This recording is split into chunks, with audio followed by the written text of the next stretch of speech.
No tax on overtime. A pathway to citizenship. Take other countries' jobs. Restore reproductive freedoms. Donald Trump and Kamala Harris have made a lot of promises on the campaign trail. The vast majority of these promises have at least one thing in common. They need to get through the U.S. Congress before becoming the law of the land. And right now, the high-stakes fight to control the Senate and the House remains a toss-up. Issues like the economy, abortion, immigration are important to a lot of voters. And all of those items, in one way, shape, or form, are likely to be on Congress's agenda in 2025. This is a breakdown of the House and the Senate ahead of the 2024 election. Republicans control the House and Democrats control the Senate, meaning we have a divided Congress. We live in a time where we're constantly veering from threatened government shutdown to threatened government shutdown, and which party controls the House and the Senate has consequences for how that process unfolds. The margins for either party to take control of both chambers of Congress remain pretty slim, so any tight race could tip the scales. There are currently 3 vacant seats in the House. Democrats are expected to pick up 2 of those, and the remaining seat is expected to be Republican. But Democrats would still need to flip 4 additional seats to win a majority. In the Senate, Republicans only need to flip 2 seats to win a majority. With West Virginia Democratic Senator Joe Manchin retiring this year, it's all but certain that a Republican will take his place, meaning Republicans really only need to win 1 Senate seat. One state that could determine the future of the Senate is Montana. Democratic Senator Jon Tester is up for re-election and facing a challenge by Tim Sheehy, a Trump-endorsed Republican and former Navy SEAL. Tester is a 3-term incumbent, but he's serving a state that favors Trump and leans sharply red.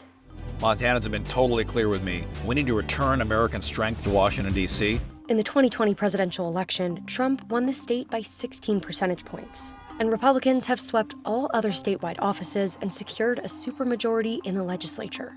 Voters are increasingly more tribal. So they really are understanding, hey, if I want Donald Trump as president, I need to bring him a Republican Senate. Tester, he's really sort of running an uphill battle structurally against a solid Republican candidate in a state that's solidly Republican.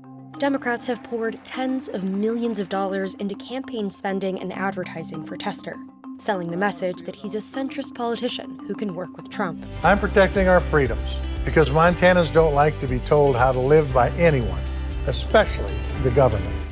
While Republicans gain momentum in Montana, Democrats are making headway in the Senate race in Texas. Republican Senator Ted Cruz is seeking a 3rd term, but Democratic Representative Colin Allred is standing in his way.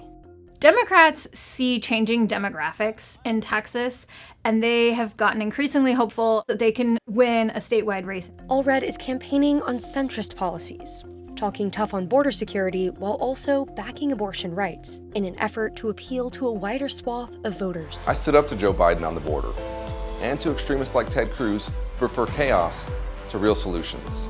Cruz straddles the line between conservative warrior and bipartisan legislator as he tries to maintain his base while also appealing to suburban swing voters. It's all about turning Texans out to keep Texas, Texas. If you don't want a far-right, firebrand conservative, Ted Cruz is not your man. So do you start going and looking at Colin Allred, who is talking about having a strong, secure border?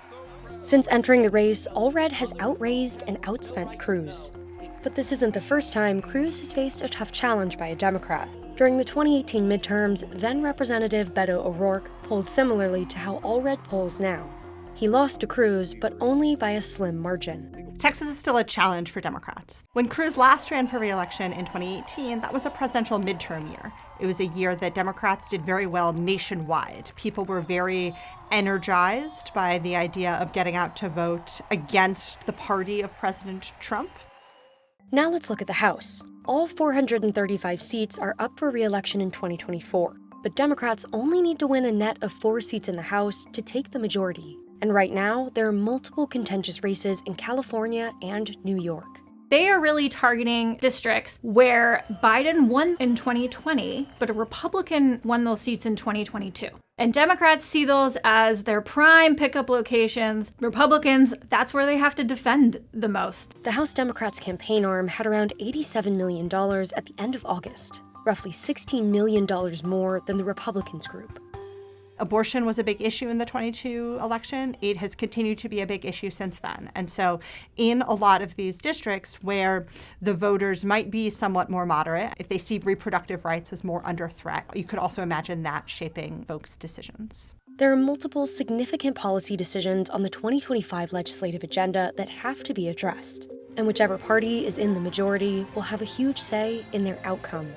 A big item on the agenda of the new Congress and the new president is going to be what to do about the expiration of the Trump tax cuts. On abortion, one of the big questions that people have about what would happen if Republicans have unified party control is, would they try to legislate a nationwide abortion ban? Exactly how that process unfolds, what it looks like, is going to be affected by the exact balance of power, which parties have majorities in the two chambers, who's in the White House. But it's not just these states that could influence who will take control of the House and the Senate.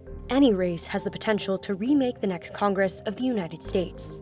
There are a number of other competitive Senate races in places like Arizona and Pennsylvania. And then in the House, given just how narrow control of the House is right now for Republicans, really any one of those races, whether it's in New York, California, or another state, could be what determines which party has a majority in the House.